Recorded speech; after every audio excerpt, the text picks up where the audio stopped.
अब ये छोटी सी न्यूज आपको सुना देते हैं भाई और बहनों।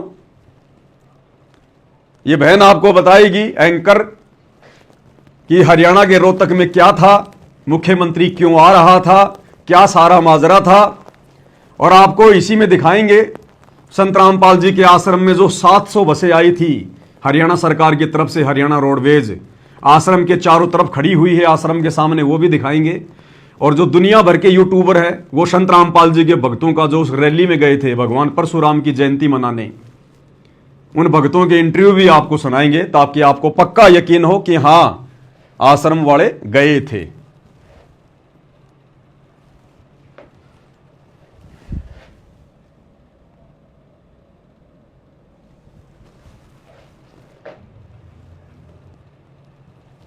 और रुख अब हरियाणा के रोहतक करेंगे। यहां भगवान परशुराम जयंती समारोह का आयोजन किया जा रहा है। पहरावर में राज्य स्तरीय समारोह का आयोजन हो रहा है। मुख्यमंत्री नायब सिंह सैनी बतौर मुख्य अतिथि इसमें शिरकत करेंगे। रोहतक लिए चलते हैं आपको बता दें कि भगवान परशुराम जयंती समारोह का आयोजन किया गया है और ये तस्वीरें जो है सीधी आपकी टीवी स्क्रीन पर मुख्यमंत्री नायब सिंह सैनी क्या कुछ कह रहे हैं वो भी आपको सुनाते हैं, सुनिए।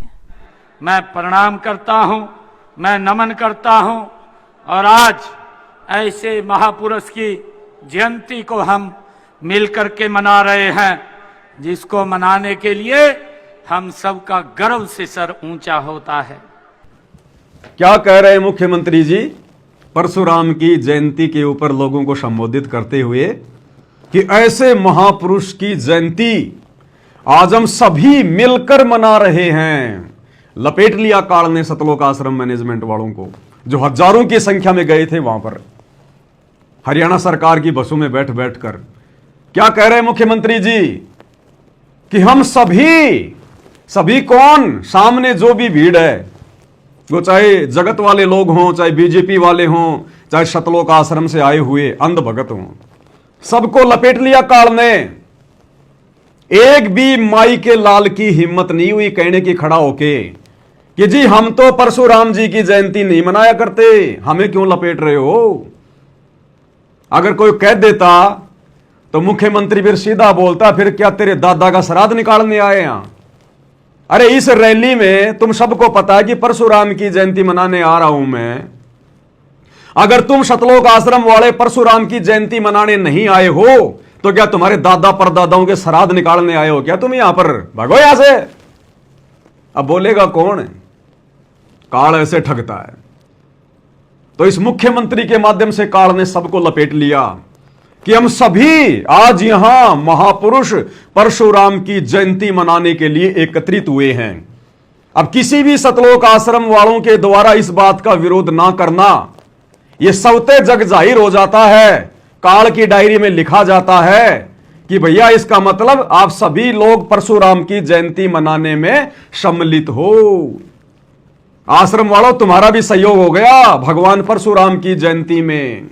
काल ऐसे लपेटेगा, कल को तुम कहोगे ऊपर जाके नहीं जी हम तो वहां पर परशुराम की जयंती मनाने नहीं गए थे, तो काल कह देगा जब वो तेरा फूफा हरियाणा का मुख्यमंत्री ये बात बोल रहा था कि हम सभी आज यहां पर जयंती मनाने आए हैं, तो उस समय तेरी जुबान कहां चली गई थी। उस समय तेरी जुबान को ताला लग गया था क्या। खड़ा होके बोलता कि साहब हम तो नहीं आए मनाने।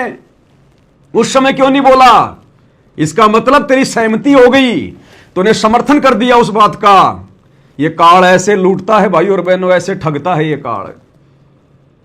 अब एक तरफ तो ये ज्ञान प्रचार करते हैं Kabir is God, Kabir is God, और इन्होंने कल परशुराम की जयंती में जाकर भगवान परशुराम को अपना नया भगवान बना लिया।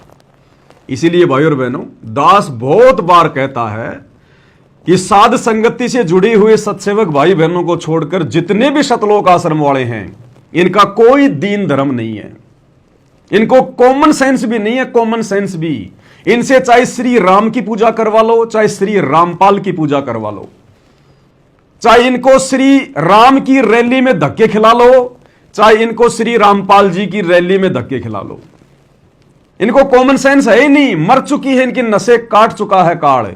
सोचने समझने की, चिंतन करने की इनके अंदर वो तर्क शक्ति है ही नहीं। अरे भगवान परशुराम तुम्हारा फूफा लगता है क्या। क्यों गए थे तुम वहां नालायको, किस लिए गए तुम वहां पर। किसी भी एंगल से गुरुजी के ज्ञान आधार से देखा जाए, थोड़ा सा चिंतन किया जाए, तुम्हारा वहां जाने का कोई औचित्य बनता ही नहीं है। भाई भगवान परशुराम की जयंती मनाने आ रहा हरियाणा का मुख्यमंत्री, वो आ रहा अपने स्वार्थ के लिए, जनता को खुश रखने के लिए कि भाई मैं तो सैनी समाज से हूं लेकिन मैं ब्राह्मण समाज के साथ भी हूं। और परशुराम की जयंती मनाने के लिए वो लोग आएंगे जो परशुराम को अपना भगवान मानते हैं, विशेषकर जो ब्राह्मण समाज है हरियाणा का। अरे तुम संत रामपाल जी के भगत वहां क्यों गए अपनी ऐसी तैसी करवाने के लिए? ठग लिया तुम्हें काल ने गुरुजी के नाम की आड़ में। इसलिए दास कह रहा है ये सतलोक आश्रम वाले जितने भी पीले पर्चे निकालते हैं, जितने भी अपने तानाशाही फरमान जारी करते हैं, ये इनके मनमुखी होते हैं, मनमुखी। अब कोऑर्डिनेटरों के माध्यम से व्हाट्सएप पर मैसेज डलवाकर आपको गुरुजी के दर्शनों के बहाने, आपको सत्संग के बहाने आश्रम में इकट्ठा किया गया और सुबह आपको बसों में भरकर परशुराम की जयंती वाली जगह पे छोड़ दिया गया। अब बताओ ये आदेश गुरुजी का है क्या? तुमने गुरुजी के मुख से सुना क्या कि बच्चों जाओ परशुराम की जयंती में इस कबीर को छोड़ दो, ये कोई काम का नहीं है, परशुराम को भगवान बना लो, जाओ जाओ मुख्यमंत्री आ रहा उसकी जयंती मनाने, तुम भी मनाओ। सुना तुमने अपने बाप के मुख कमल से? फिर भी ये हजारों की भीड़ और वहां जयंती में जाके बैठ गई। ये काल ऐसे ठगता है, ऐसे रोड़ मारता है। गुरुजी कहते हैं ये रोड़ मारता है, ये ऐसे रोड़ मारता है ये काल।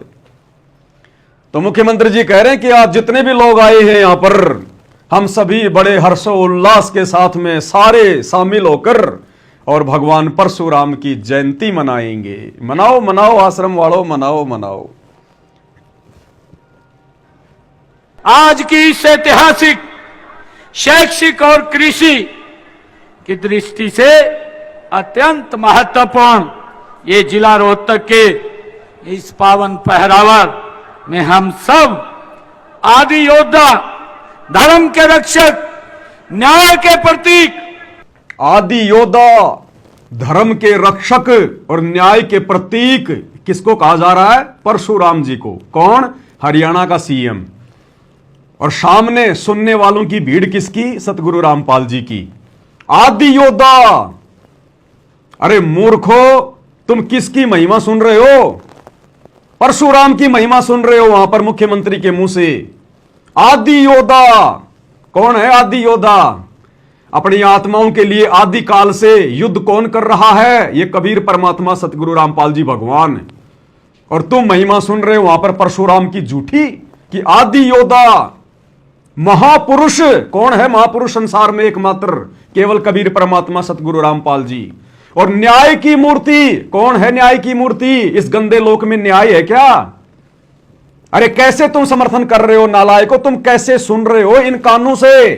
तुमने अपने कान क्यों नहीं फोड़ लिए किसी और की महिमा सुनने से पहले? गुरुदेव भगवान ने 30 साल तक बताया, समझाया, गला फड़वा लिया और क्या कहा? निरंजन धन तेरा दरबार, निरंजन धन तेरा दरबार, जहां पर तनिक न न्याय विचार। गुरुजी तो कह रहे हैं बच्चों इस 21 ब्रह्मांड में, शैतान के लोक में न्याय नाम की चीज नहीं। और मुख्यमंत्री जी क्या कह रहे हैं परशुराम के विषय में? न्याय की मूर्ति। और वो लाखों की सतलोक आश्रमों से गई भीड़ वहां चुपचाप सुन रही है। इसका मतलब समर्थन कर रही है। ये काल ऐसे रोड़ मारता है, ऐसे। किसकी महिमा सुन रहे हो तुम वहां रैली में जाकर मुख्यमंत्री के मुंह से? भाई परशुराम की जयंती है तो मुख्यमंत्री तो परशुराम के गीत गाएगा, जनता को खुश करना है। लेकिन सतलोक आश्रम वालों, मंद बुद्धियों, तुम किसकी महिमा सुन रहे हो वहां बैठ के? अपने गुरु के वचन भूल गए क्या? वाणियां भूल गए क्या? कबीर कथा करो करतार की, सुनो कथा करतार, आन कथा सुनिए नहीं कहे कबीर विचार। और नालायकों, तुम वहां पर परशुराम की कथा सुन रहे हो, परशुराम की महिमा सुन रहे हो तुम। परशुराम को आदि योद्धा का नाम दिया गया और तुम चुपचाप बैठे हो। परशुराम को महापुरुष कहा गया और तुम चुपचाप बैठे हो। कौन सा काम कर दिया महापुरुष वाला? कौन सा धर्म का काम कर दिया सिवाय मार काट के? बताई दीजिए। और फिर भी तुम चुपचाप बैठे हो वहां पर। ये काल ऐसे रोड़ मारता है, ऐसे। सुनते जाओ अभी आगे आगे। भगवान परशुराम जी के जयंती समारोह में हम इतनी भारी संख्या में एकत्र हुए हैं। सबसे पहले मैं भगवान परशुराम जी के चरणों में, भगवान कह रहे हैं मुख्यमंत्री जी परशुराम को। भाई मुख्यमंत्री जी तो कह सकते हैं, कोई बड़ी बात नहीं है, क्योंकि ये तो जहां भी जाएंगे उसको अपना भगवान ही बताएंगे। इनको तो राजनीति से मतलब है। कल को अगर गोरखनाथ की जयंती में जाएंगे तो भगवान गोरखनाथ कहेंगे, आज परशुराम की जयंती में है तो भगवान परशुराम कहेंगे। लेकिन जो मंदबुद्धि भक्तों की भीड़ वहां बैठी हुई हजारों की संख्या में, नालायकों, एकमात्र कबीर भगवान के अलावा यदि सामने खड़ा होकर कोई दूसरे को भगवान बता रहा है और तुम्हारी जुबान पे ताले लगे हुए हैं, तो तुम तो महाभारत के भीष्म, कर्ण और द्रोणाचार्य वाली भूमिका निभा रहे हो, जो सब कुछ जानते हुए भी चुपचाप बैठ के सुन रहे हो, जुबान पे ताला लगा के बैठे हो।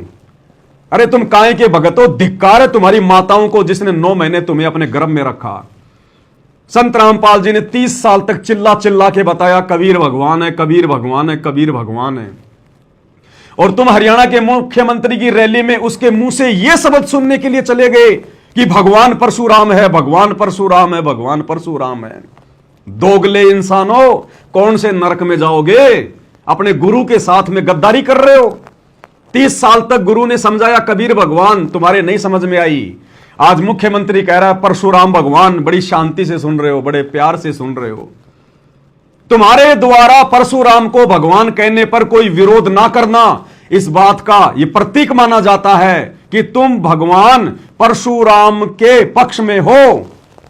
यानी परशुराम भगवान है, तुम आश्रम वालों को कोई आपत्ति नहीं है।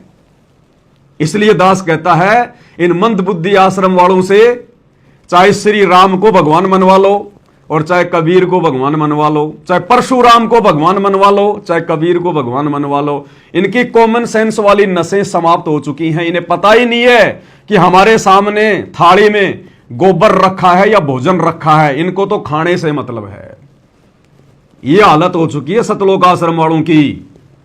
घुटनों में दिमाग जा चुका है, घुटनों में दिमाग, कॉमन सेंस भी नहीं बची है। इसलिए हिसार जेल से आने वाली ऑडियो में गुरु रोता है और गुरु कहता बच्चों ये तुम्हारी अग्नि परीक्षा चल रही है, अग्नि परीक्षा। और इस अग्नि परीक्षा में पतंगे की तरह ये सतलोक आश्रम वाले जल रहे हैं। सौभाग्य है साध संगति से जुड़े हुए सत्सेवक भाई बहनों का। बारंबार गुरुदेव भगवान को दंडवत प्रणाम किया करो कि हे परमात्मा, आपने हम तुच्छ बुद्धि जीवों को साध संगति से जोड़कर आखिर कैसे सद्बुद्धि दे दी कि आज हमें आपके मुख कमल से निकली एक एक वाणी समझ में आ रही है। आज हम अपनी मर्यादा बचाकर केवल आप ही को भगवान मानकर भक्ति कर पा रहे हैं। यह आपका परम सौभाग्य है भाई और बहनों, जो भाई बहन साथ संगति से जुड़े हुए हैं। अन्यथा इन सतलोक आश्रम वालों की देख लो काल कैसे दुर्गति कर रहा है, रैलियों में धक्के खिला रहा है। जिस गंदी राजनीति से और गंदे राजनेताओं से सतगुरु रामपाल जी का 36 का आंकड़ा रहा है, उन्होंने अपने भक्तों को कभी गंदी राजनीति के आसपास भी नहीं फटकने दिया। आज उन्हीं का नाम ले लेकर धोखे से संगत को, उनके दर्शनों का नाम लेकर, सत्संग का नाम लेकर आश्रमों में जमा किया जाता है। हरियाणा सरकार के साथ में एग्रीमेंट कर लिया जाता है कि हमारे पास में भीड़ है लाखों की, जितने मर्जी चाहिए उतने भगत ले लो हमारे से। क्या पता इन्होंने पैसा भी लिया हो हरियाणा सरकार से, अन्यथा ऐसे फोकट में 700 बसें क्यों भेजेगी हरियाणा सरकार? हरियाणा सरकार 700 रोडवेज बसें सतलोक आश्रम में क्यों भेजेगी? देख लो यहां क्या हो रहा है भाई और बहनों। सरेआम इन आश्रमों को राजनीति का अड्डा बना दिया, राजनीति का अड्डा। आगे क्या कह रहे हैं मुख्यमंत्री जी? अपना शीश नवाता हूं और उन्हें सत सत नमन करता हूं। आप सभी को इस शुभ अवसर की मैं बहुत बहुत बधाई और शुभकामनाएं देता हूं। ले ली शुभकामना, बधाई के पात्र बन गए आश्रम वाले और शुभकामना भी ले ली मुख्यमंत्री की। भाई सामने बैठी हुई भीड़ किसकी है? 700 बसें कम नहीं होती। एक बस में अगर 50 आदमी भी मान के चलें तो 700 बसों में कितने हो गए?